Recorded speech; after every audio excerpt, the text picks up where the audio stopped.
Good evening, everyone, and welcome. Welcome to our first night shift session for 2024. My name is Liz Pazeski. I'm the Executive Officer with Mainstreet Australia. To the families of the We'd just beloved ask you couple. to put And yourself now, on at mute. least, we like to rest. Today. Oops, can find, yep, thank you for doing that. It's good to get that out of the way right at the beginning. It always happens, doesn't it? So before I continue, I'd just like to acknowledge the traditional owners of the land on which I'm coming to you from and pay my respects to the Kulin Nation and pay my respects to elders past, present and emerging. Really excited about tonight's session.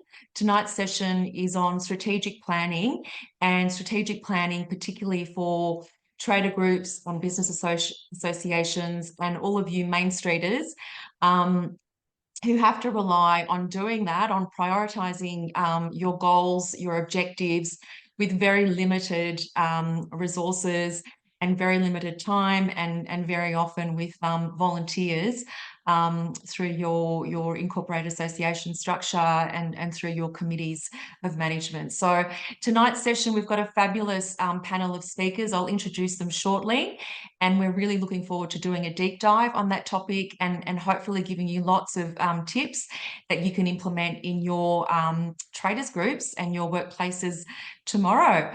So before I introduce our panelists, just a little bit of housekeeping. We want this session to be interactive. So please, hopefully you've got dinner sorted already. Hopefully you've got your feet up on the couch, maybe even a glass of wine. So please ask away, ask questions, use that chat function. Please let us know what is most, pressing for you. How can we help you? How can this panel help you? And also, how can Mainstreet Australia help you in undertaking your strategic planning for your business associations? So that's it for housekeeping. I'd now like to just introduce our fabulous panelists. So first on my Zoom tile at the top left-hand corner, I've got Joyce Watts. And Joyce Watts is also a Mainstreet Australia committee member. And a lot of you might know her. She's also owner of her own small business called Bright Smart Media Services.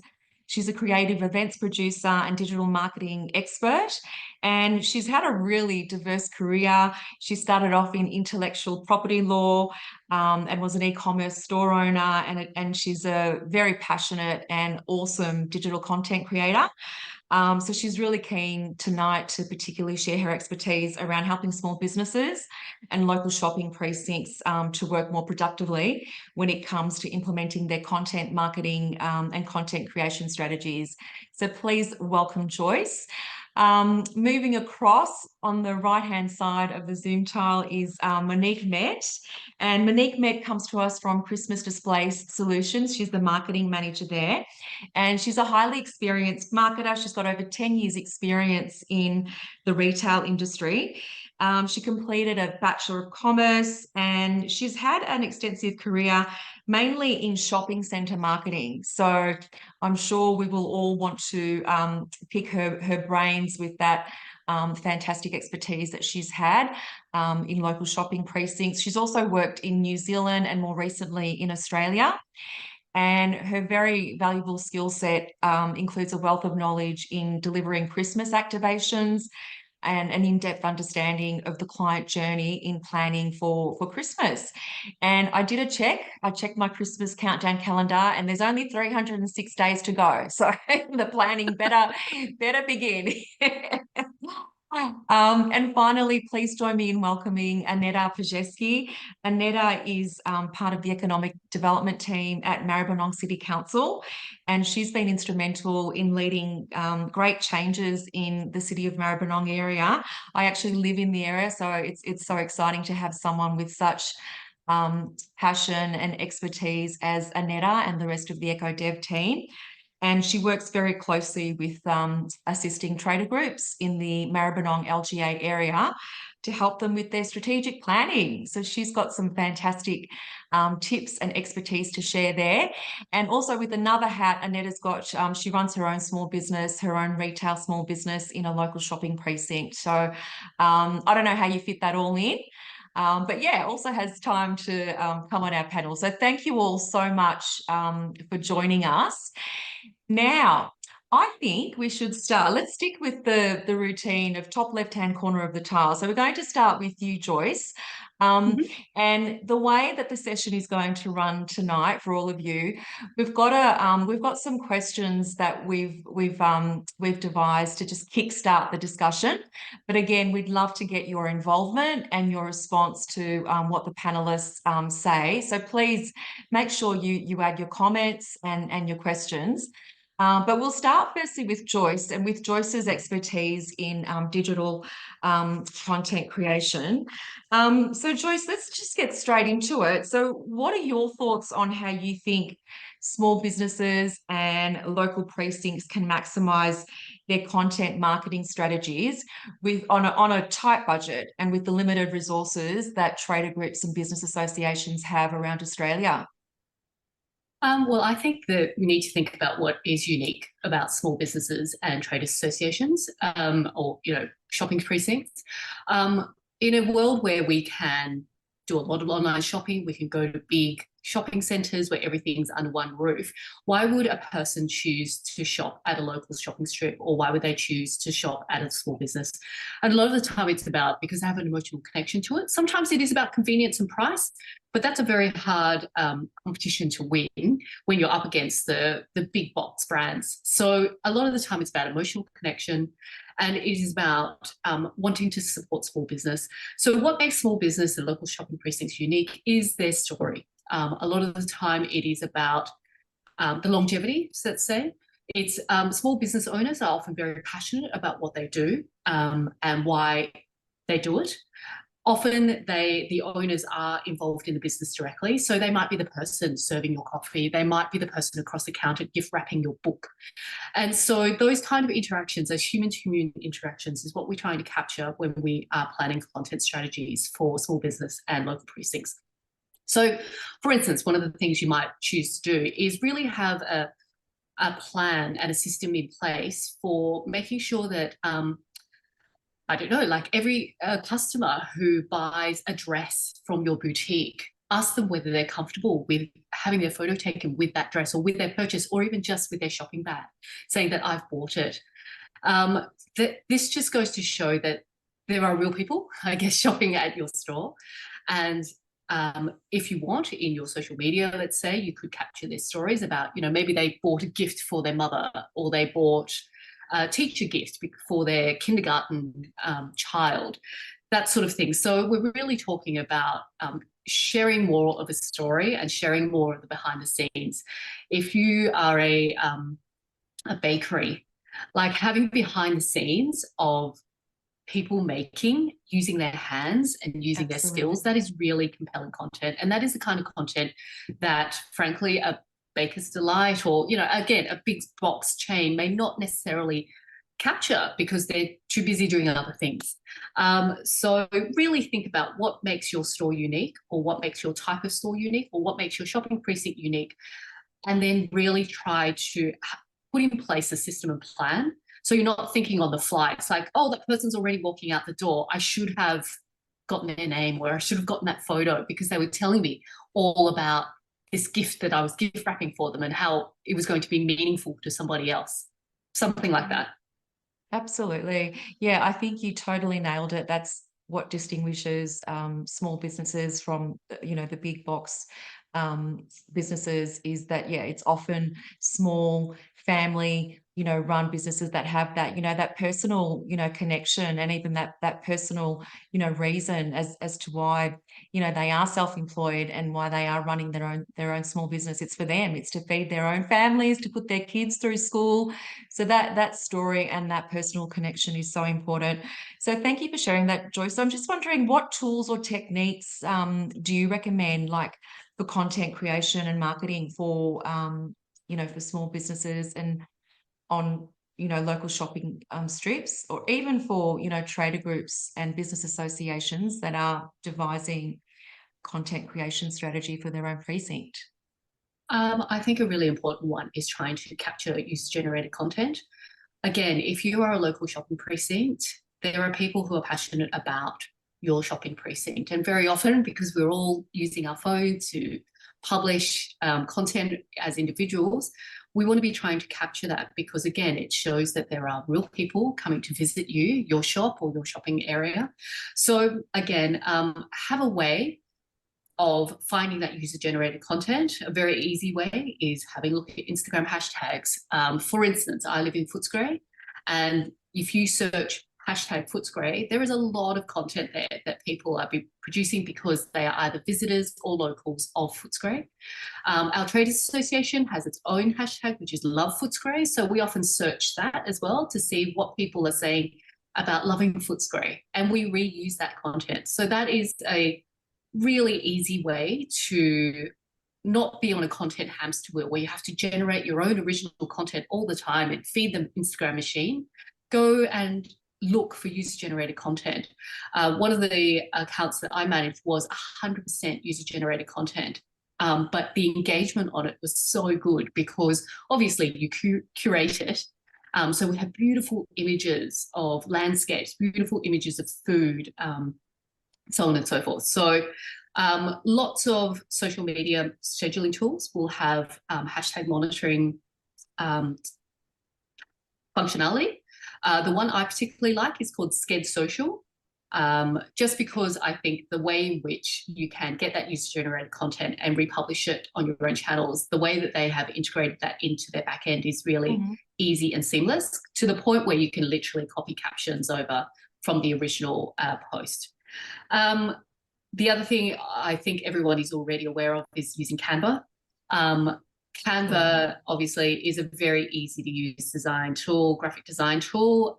It's lots of drag and drop, and you can really brand it to your own shopping precinct or your own small business to make it distinctively yours. The third thing I would say is email marketing. In the spirit of Google and AI, making it really difficult for small business to, say, rank in for local search. And because social media algorithms are also out of your control, the only asset that you own is an email list. So I encourage all small businesses and local trader groups to have an active, engaged email database that they contact regularly. And my tip for that is you can always email people more than you think. So the roadblock that often small businesses and trader associations have with email is like, oh, we don't want to spam people, so we don't want to talk, we don't want to email them too much. If you can provide value, you can email literally every day. I'm not suggesting you do that, but as long as you are not saying, come buy my thing, come buy my thing, come buy my thing every single time, you can actually email more than you think that people will want to hear from you, because not every email gets opened, not every email gets actioned. So Absolutely. they're the three things that I would be highlighting. Yeah, thank you. I was interested to hear your thoughts, Aneta and Monique, on that point. Like, what do you think about email and, overdoing it or not? What are your thoughts there? Look, I completely agree. If you've got something meaningful to say to your target market, you can, as long as it's adds value and you've got something meaningful to say, I completely agree. Otherwise, and there's the catch: if you are saying buy my stuff, you've lost them. And I think thereafter you're going to have issues getting them back. So it is making sure that content's meaningful. Yeah, absolutely spot on. Absolutely. And I mean, I'll wear two hats here and speak from council's perspective. We have what we call the business bulletin, where we share a lot of information to our business database around what's going on, whether it's activities or networking events or special events like International Women's Day, for example, that's coming up soon, or where there's small business grants programs or activities that the trader groups are organising. So we help facilitate the communication out through our own network that has even a bigger reach than perhaps what a small organisation has. And that's another thing I'd like to encourage small business owners to do, is get in touch with their local councils and build up a relationship with them so that they can be top of mind when they're looking for either presenters or speakers or industry specialists. The more that you network and you get to know your local council, the more prevalent you will be in being asked to attend in those things. So emails are definitely worthwhile. And the other thing with emails as well that works really well is once you have an established relationship with a customer, you can develop a nurture sequence of emails that can then go out as on autopilot. So I think a lot of people overthink email sequencing and what needs to be involved, but it's one of these things that's set and forget. And you can have almost a slightly personalized email, but with the bulk of it being an automated system that you don't have to worry about too much. Yeah, fantastic. Thank you all. And a question that's just come in from Lynn from Edra. Hi, Lynn. What are your thoughts on buying mailing lists? What do you think there? Is there any value, or is that being done these days? I guess there's the cost aspect. But yeah, what do you guys buy mailing lists, or would you say organically? 100% do not recommend. It is against Waste the of law. money? If people have not, well, yes, people have not opted in to be communicated to you by email. If you buy a list, you will be breaching the Spam Act. So please don't do that. And even if you do buy a list and then find later that people are like, who are you, and start marking you as spam, it will affect your deliverability rates for any future emails that you send, which are legitimate subscribers. So yes, please don't do that. No, yeah, no, that's a great point. Thank you so much, Joyce, for clarifying that. Aneta, we might come back to you now. We've touched a little bit on digital marketing and techniques and tools to use in that space, but looking at the overarching aspect of strategic planning and how we can support and encourage, trader groups and business associations to do that effectively. How do you at City of Maribyrnong work with your trader groups to support their strategic planning? And can you tell us, what do you think are some of the key factors that contribute to the success when it comes to strategic planning for trader groups? Love to hear your thoughts on that. Sure. So we have an overarching program called the Business Improvement District Grants Program, and that's been something that's been around for quite a long time. And the aim of that program is to support local traders through the grants program, through the trader groups. So we effectively have an allocation of funds that gets split evenly between the trader groups based on their size. It's proportional, so everybody gets a piece of the pie. And then that money gets allocated towards activities, networking events, functions, events, trader group networking, specific speakers, or specific events or festivals that they might be running in and around the area to support business.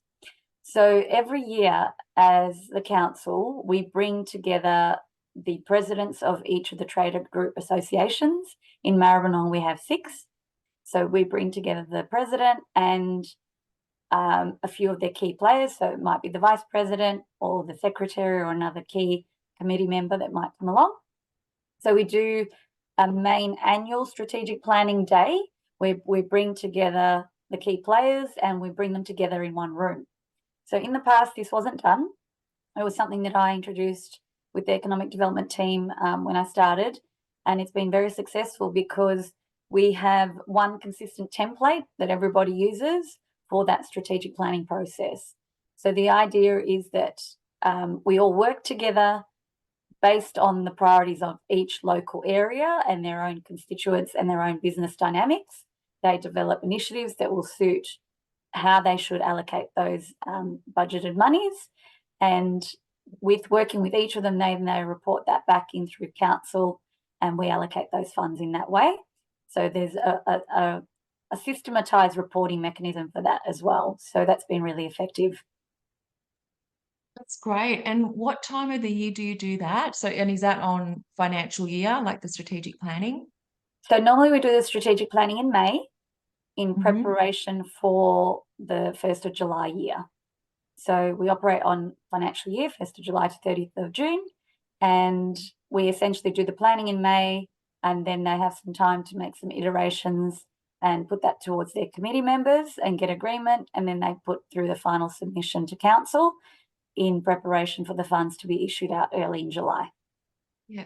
And Aneta, are you able to talk about like what worked really well, like in terms of, helping and assisting, the trader groups with their strategic planning? Like, was it giving them a template, or, Yep. what was it that actually So got them to be into it?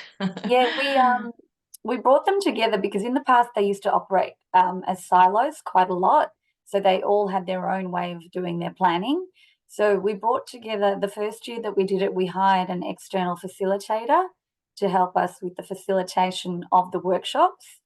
And essentially we brought together some economic data that brought together both financials, demographics, and we used a number of tools at council to bring together that information. And then we presented that report to each of those trader groups so that they had that prior to that strategic planning session. So it was tailored to each area.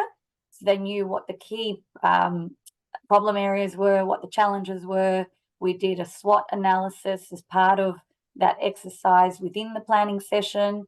We looked at the changing demographics of each area. We talked about who their ideal patron is for both retail and hospitality-based businesses within the areas. And that really formed a detailed plan for what these organisations as trader groups are going to focus on. Yeah, excellent.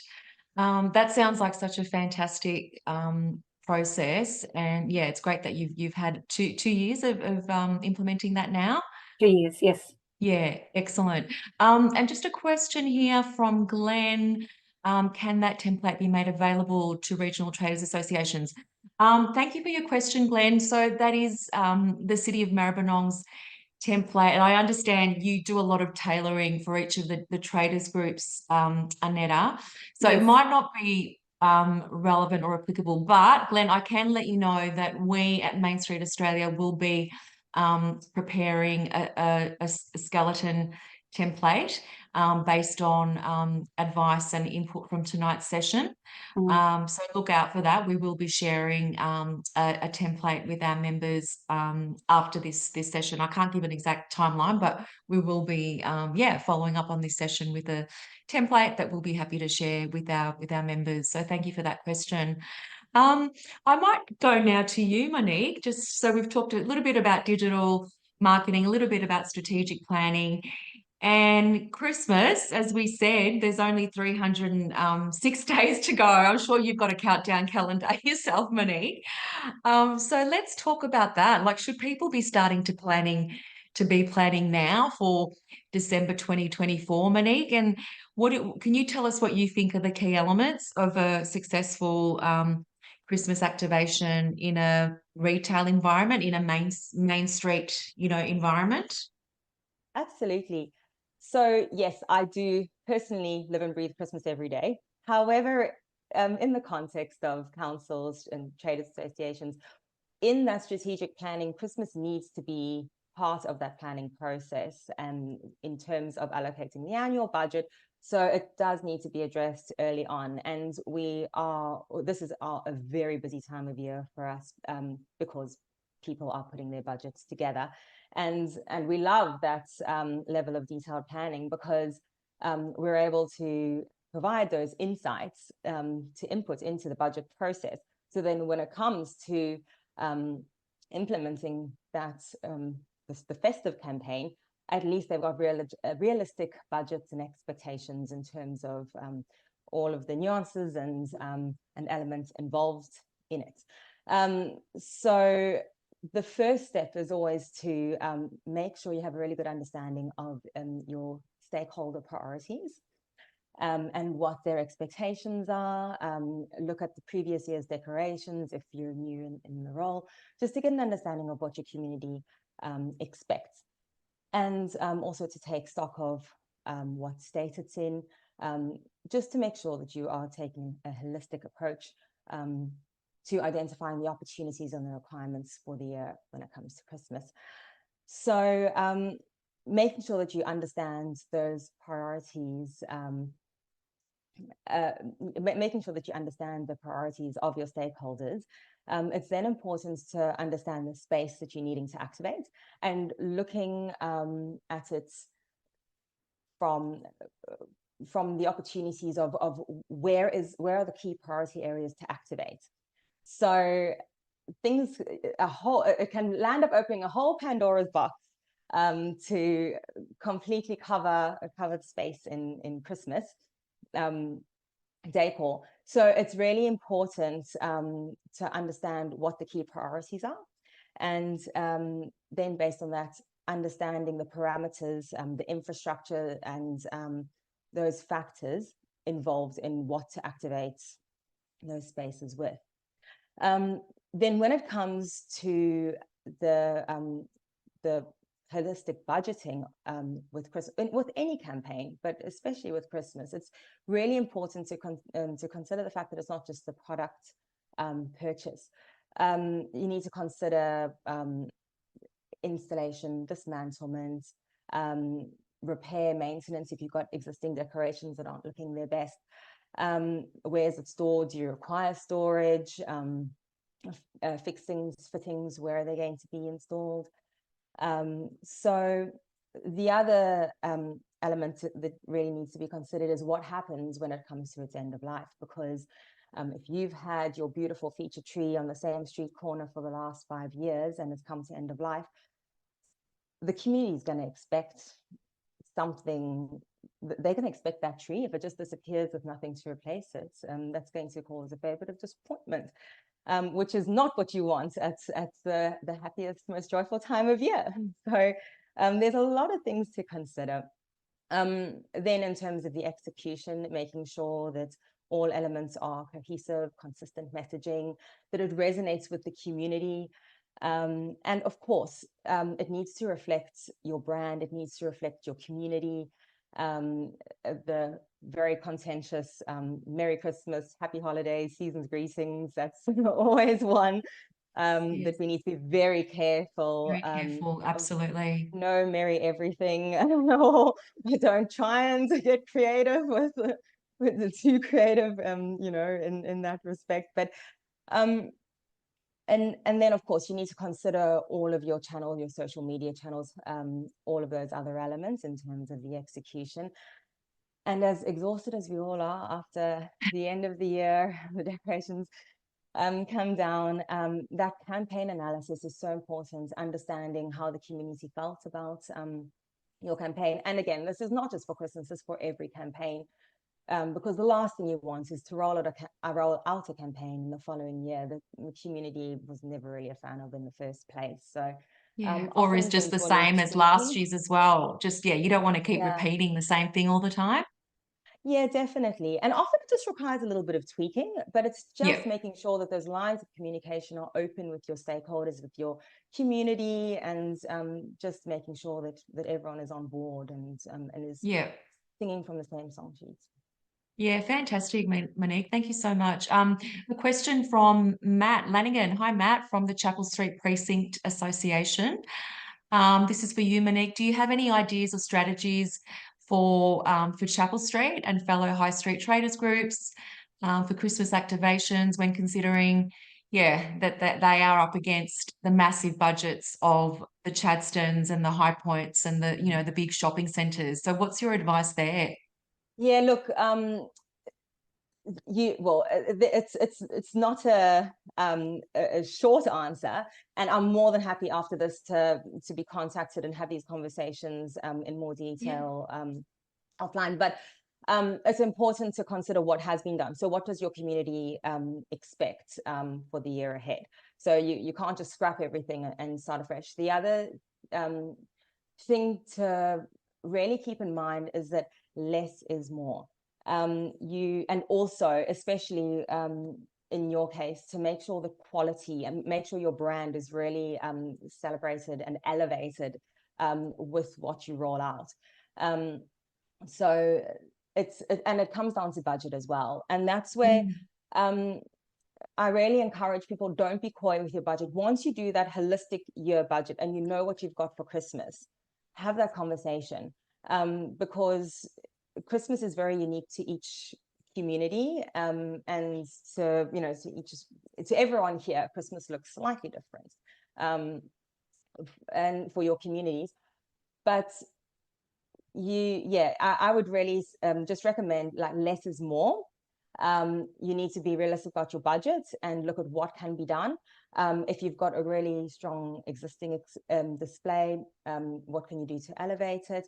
But there are many options to consider. Existing decorations can be rebranded.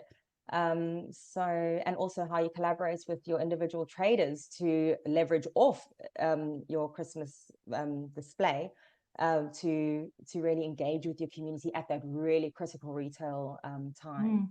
Yeah, thanks for that, Monique. And another question from Ruth, which sort of sort of a good segue from Matt's question. Sorry, Matt. Can you tell us, like, what's new? So what are the trends that we can expect for Christmas 2024? So I guess whenever Christmas, is wrapped up, and you do often hear that, oh, there were not enough lights, or it just wasn't, merry enough. It's always the lights, right? There were never enough. There were just never enough decorations. So what are the trends, or what can we expect for Christmas 2024? If I can just add my what I've seen, which I really, really love around my neighbourhood, which is sort of inner west of Melbourne.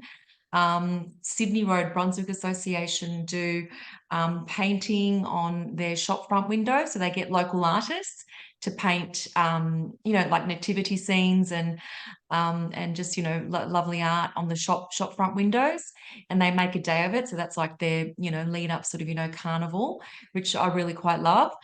And then I think a couple of precincts do like Christmas trees, sort of where they seek donations, for presents, and then they give them to a local charity. So a little bit like the big shopping centre type idea, like, a Kmart, like the wishing tree, but in a local precinct. So they're just a couple of things that I've seen, which I think work really well. But you guys are the marketers. You tell me, what do you think? What do they resonate well, or what can we expect coming up this year, Monique, in terms of trends for Christmas?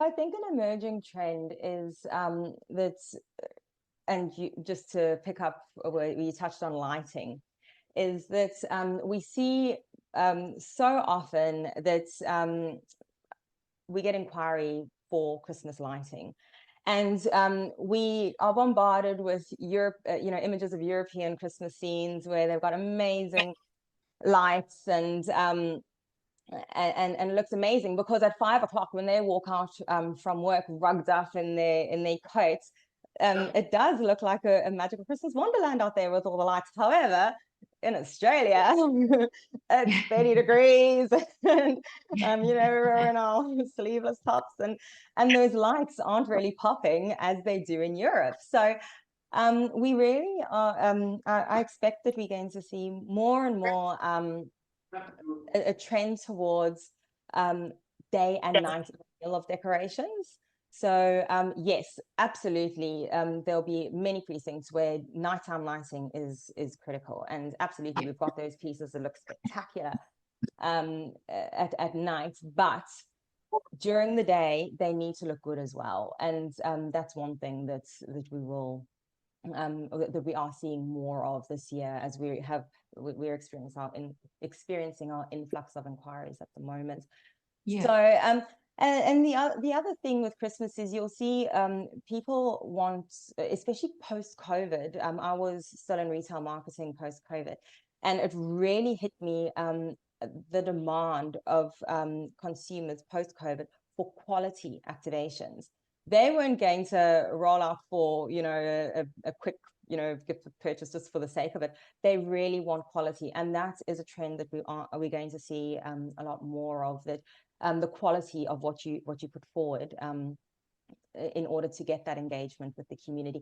We're seeing the trends for the upcoming season for more engagement, pieces that don't just look pretty, that people can engage with too, you know, taking great photos. And then as much as you look forward to doing things that are different, we need to also remember that Christmas is a traditional, you know, it's so deeply embedded in us. Christmas is something that we really need to remember the traditions and the roots of Christmas, and make sure that we don't throw those to the wayside as well. We do see a big demand, and I think we always will, for those traditional color palettes, for those beautiful foliage pieces.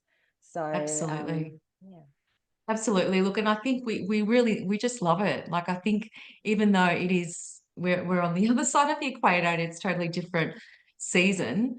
Yeah, I can only see that fascination with lights. I can only see it sort of getting bigger and bigger. But just on that train of major events, and obviously Christmas is one of the biggest events for retail and local shopping precincts. But Aneta and Joyce, just wondering if we can get your thoughts from your own perspective. So Joyce, from a digital marketing perspective, like, how do you prepare, or what tips can you give our audience around, major events and how to develop up an effective campaign? So maybe first to you, Joyce, and then secondly to you, Aneta, how do you work with your trader groups to get the most out of those big events? So, Halloween, Christmas, we've got International Women's Day next week.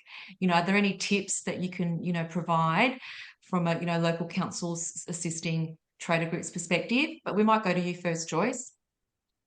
Sure. Well, my only tip is to plan way in advance. Like Monique said, plan Christmas now. Luckily for us, all of these major dates that are relevant for local precincts are fixed. We know when Mother's Day is, we know when Father's Day is, we know when Christmas is, we know when school holidays are.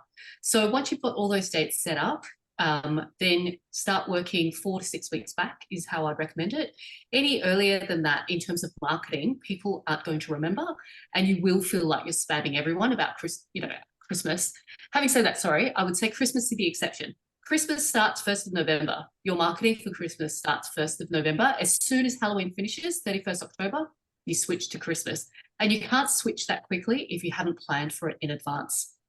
So my only tip is really sit down now in February, possibly a quieter time for you because there's no major retail shopping days coming up, and start planning what's going to happen at Christmas, Father's Day, Mother's Day, Halloween, school holidays, if that's something that you do. And so you're not caught on the fly and scrambling around trying to find content or imagery or even an activation with the knowledge that something is happening.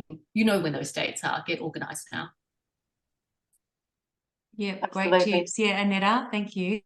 I agree with what Joyce was saying, and we do encourage our trader groups to plan early. One of the most interesting things that came up recently is we did an analysis through a tool called Spend Map, which is a financial analysis, and that showed very clearly the spike that happens in spending around Father's Day and Mother's Day, and Christmas obviously is typical, but obviously Halloween is another big one as well. So the more activations that can be done in and around a shopping strip, we have financial evidence that actually demonstrates that those activities within those shopping streets, the little shops, have a ripple effect on the surrounding shops as well.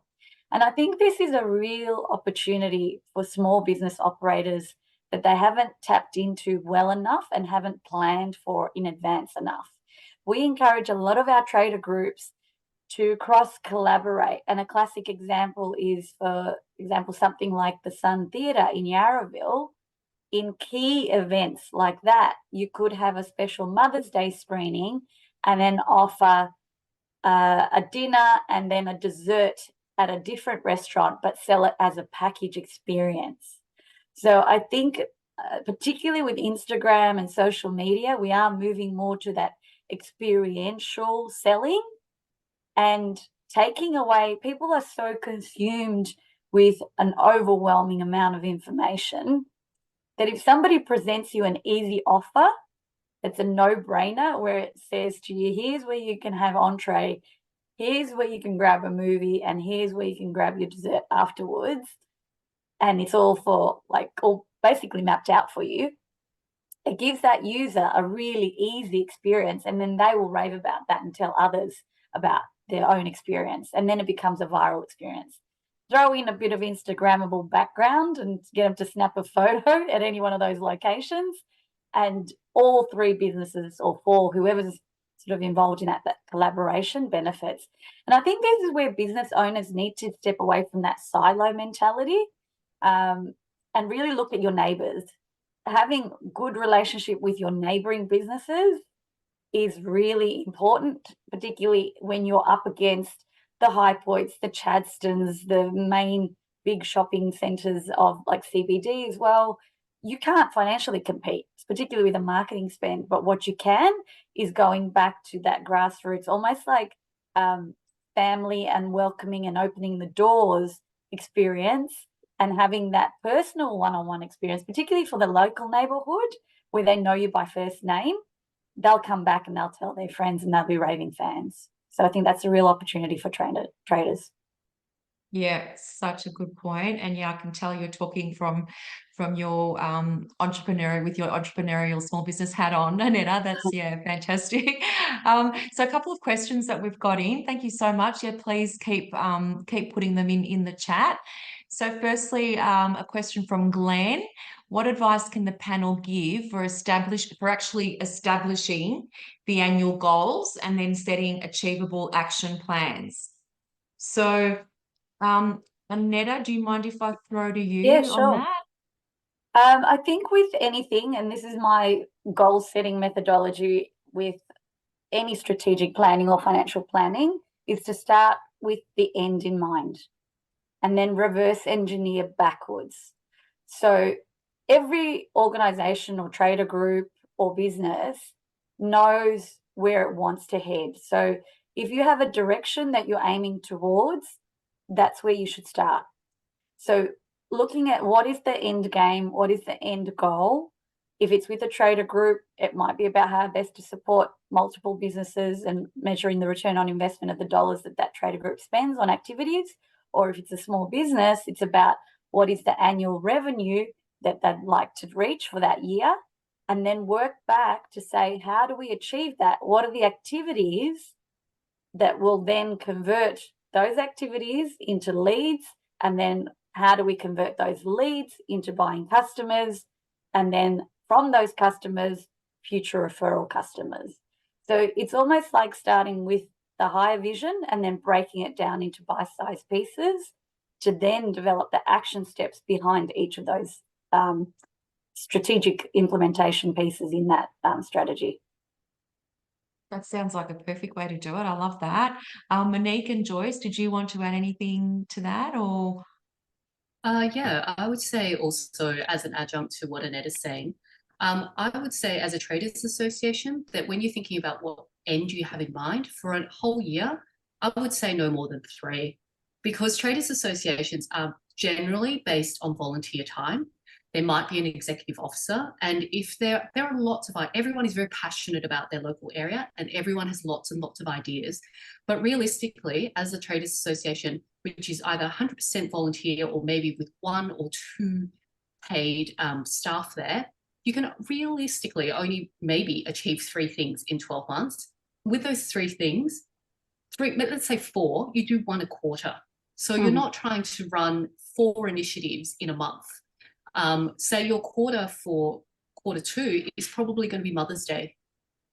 Once Mother's Day is over, then if you still have capacity, then you can, maybe take on something else, or you just take a break because everyone has been flat out for the last 4 to 6 weeks on Mother's Day. This is what I've been seeing a lot of in terms of volunteer organizations and traders groups, is they get very enthusiastic and passionate, and then nothing gets done properly because everyone is burnt out. So keep it to 3 and get those done. And then next year you do another 3, next year do another 3. These are, that's very powerful change over the course of 5 years. So Absolutely. that is. And quality trumps quantity every time anyway. Absolutely. Yeah, that's spot on. And that's exactly what Mainstreet Australia has also done this year, Joyce. Yeah, we can share that. That's the committee's our committee's direction has been very much last year we had way too much on our plate. And this year we actually completed our AGM, completed our AGM in November, established our new committee of management, and then had a fantastic end of year strategic planning session. And it was terrific because we literally just, as Joyce said, I think we did more than 3. I think we ended up with 4 or maybe 5 priorities. So we're not sticking to your rule, but that's still a lot less than what we had last year. And it's just made such a difference to you know, the work plan. It's just so much more realistic. And it's just given us a real focus as an organisation. And I can see that by the end of this year, we will have achieved a lot more than previously. So I fully support what Joyce and Aneta has said. A couple more questions. One more from Matt. So what does the panel think about how do we combat the increased cost of digital marketing spend, especially when you're looking at massive, you know, campaigns like Black Friday sales? And just the amount of, you know, spend that goes and advertising spend that goes into that. How do we combat that? Or what, any tips or any advice? That's a big one. That's a really tough question. Yeah, what does the panel have any reflections or anything to add there? I don't mean to put you on the spot. No, that's fine. I think the key thing to remember that bigger budgets doesn't necessarily mean better outcomes. I mean, quite often there is a correlation, but I think you go in with a mindset that, yes, we don't have the budget of a big shopping centre or a multinational organisation, but we can still do certain things better. And as I said right at the start, the things that you can do better as a small business or as a local traders association is your community. You understand them deeply, the history, the longevity, the connections, the collaboration, and the care that you have for your own community. That is irreplaceable. And so you really lean into that with your marketing. Yes, you will never be able to put in the same amount of ad budget as a big shopping centre, but you can be effective and powerful in other ways. Yeah, great point. Just sticking on digital marketing, Joyce, and I think this will also answer some of Matt's question. What are the trends in the digital marketing landscape? Like what's coming up? Like what should trader associations and business chambers be aware of that might also help them to, you know, to combat some of these, you know, aspects from, you know, big marketing campaigns and the big shopping centres? There are a couple of things that I'm seeing, and you would have seen if you're a user of social media of any sort, or did you get email marketing. Video is a big one. So video no longer needs to look, you know, super professional. The rise of platforms like TikTok mean that people expect sort of things that look deliberately like they've been filmed on an iPhone, to the point where, you know, people don't have makeup, or they like you can see them pressing the button and they're stepping back to talk to camera. Those sort of things are expected, and they are genuine and authentic. And again, that is the key to being a local shopping precinct. So the rise of video, keep it short, keep it personal. So that's one thing. The second thing I'd say is the rise of personalization. So this relates particularly for email marketing, because it's very hard to do personalization on scale, at scale rather. So with email marketing though, that's a one-to-many marketing channel, but it can seem like a one-to-one marketing channel. And so if you can get enough data through your digital marketing to know what people's preferences might be, perhaps if you're a store owner, what they've bought previously, when was the last time they bought from you, all of that information are things that you can put in your content, so you can contact those customers at the right time with the right offer. Third thing I would say is about just getting into the data a bit more. And I know that is very hard for local shopping precincts, again, because you're often 100% volunteers.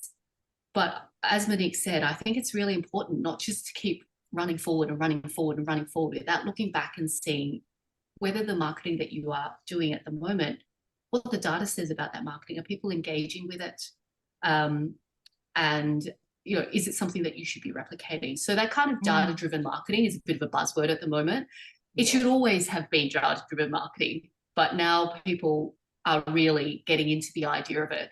And luckily for us, ChatGPT can actually pass a lot of data to give you insights quickly. I mean, they won't be as perfect as an expert doing it, but it's not a bad second option if you're short of time and money.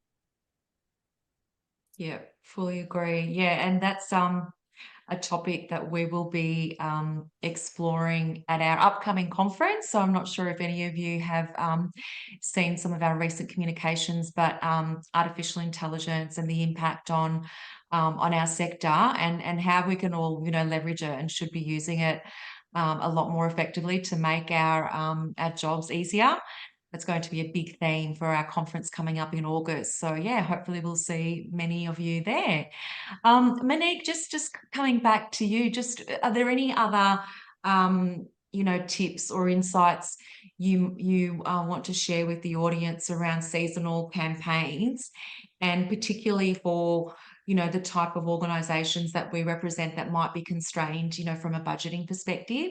Like, are there any other tips? Just looking at the clock, we will have to look at finishing up and closing the session.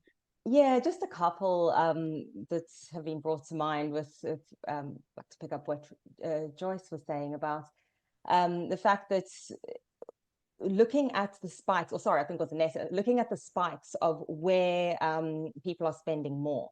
So especially where your resources are really limited in terms of budget, in terms of time, and when you're working with your volunteers and their capacities, don't be scared to step away from a campaign and go, you know what, for example, Chinese New Year is not something that's big with our community or with our traders, so we're not going to do that.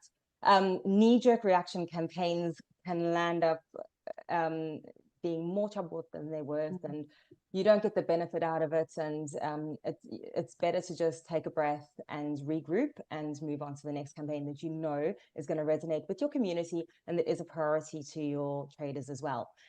And I think another point just to touch on from my time working with retailers where budgets have been really lean from the marketing budget perspective, don't forget the basics. So you'll Google my business profile, making sure it's up to date, where there's a public holiday coming up, that you've got the times that your traders are open. Really use those channels that you have readily available that aren't going to cost you money. Just making sure that you are auditing them from time to time, making sure they're up to date with your traders as well. And this might be really getting back to the basics, but I remember making sure how are the retailers presenting? What is the community's journey when they're going down the streets? Is everything presenting well? Do a couple of retailers need a little bit of help here or there with presentation, with merchandising? So just don't forget the basics is what I'd suggest. Absolutely. And that also speaks to Aneta's key point around check in with your neighbours and, see what they're doing and collaborate. Aneta, what final, tips or, words of wisdom would you like to share with our audience around absolutely nailing strategic planning for traders associations this year, and how they can work with councils to do that effectively? I think the key thing to take away is that strategic planning is something that needs specific focus and time and attention. And if you don't take time to plan in advance, you'll find yourself chasing your tail throughout the year and then nothing gets implemented properly. And having a broader vision of an understanding of who is the ideal, let's call it avatar customer demographic for your specific area or trader strip, and then addressing those needs. So having a really in-depth understanding of what are the needs, what are the challenges, and also the business owners themselves, what are their needs and challenges, and addressing it both from a customer's perspective and also the business owner's perspective. So the business strategy needs to look at both ends, particularly with a trader group. It's not just about the trader group per se, it's about the benefit that the whole community will gain from the activities that the trader group runs and the campaigns and networking or business activities that they hold for that particular area. So definitely needs to be a leader to bring people together and keep the momentum up, because like Joyce said, it is volunteer-based organisations and you need that momentum and that enthusiasm and buy-in so it doesn't wane throughout the year. So I think having that collaborative approach is really important. Absolutely, yeah. And lean on, your eco-dev units in your local council, your groups like Mainstreet Australia. We're obviously here to help and support you, and state government as well. There's a plethora of resources that's available at that level as well to help small businesses with their planning. So there's a lot of resources and a lot of support out there. So look, just mindful of the time, and I can't see any more questions in the chat. So thank you to everyone for such a fantastic discussion tonight. Before we close, we always close these sessions with a question that's totally unrelated to the topic, but one that's related to us, Mainstreet Australia. So we're really interested in hearing from each of our wonderful panelists around what's their favourite Main Street anywhere in the world and why. We want to know what you love, where you love going, and what do you love about it.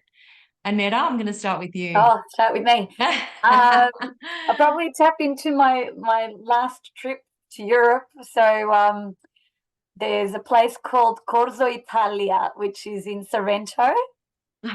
And it has so much colour and vibrancy and life, just, beautiful sort of ambience around it, both day and night. It has a lot of energy. So I would say that that's definitely one of my favourites. Oh, I love it. And Glenn's just added one here, Beckett Street, Inverloch. I know it very well, and I fully agree, Glenn. Inverloch is absolutely pumping. It's such a beautiful little town. Love it there. Monique, what about you? Oh, she's on mute. Oh, you're on mute.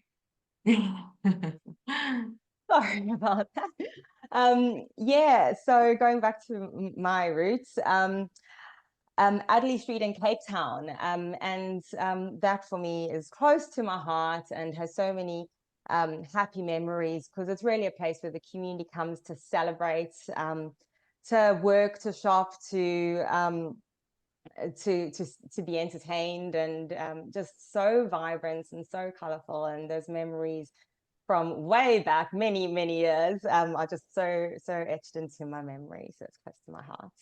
Oh, love it. I'd love to go there one day. Joyce, what about you? What's your favorite Main Street and why?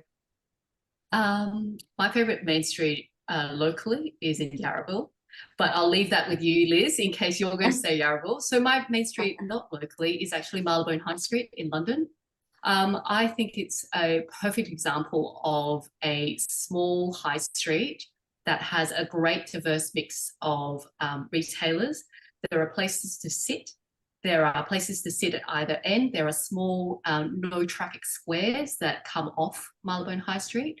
And the contrast between that and Oxford Street, which it joins into, is stark. Like, Oxford Street is a high street as well, and it's a main street, but it is full of buses and traffic and crowds and big box chains, and the vibe of it is completely different. Going to Marylebone High Street, you turn off it and you can breathe, and that's what I love about it.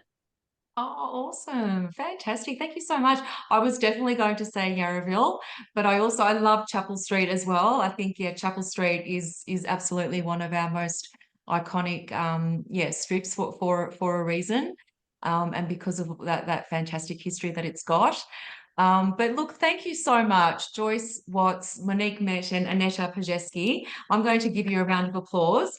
That was So fantastic. So thank you for joining us tonight. Ingrid, yes, we will absolutely be sharing this recording. We'll be sharing, and thank you for all of your comments, Matt. Thank you for the applause. It's been brilliant. We'll also provide you with details of our panelists and how you can follow up with them if you want to have further discussions. And I believe Christmas Display Solution are also sharing some resources. And coming up over the next month or so, Mainstreet Australia will be developing up a strategic planning template. So let's keep the discussion going.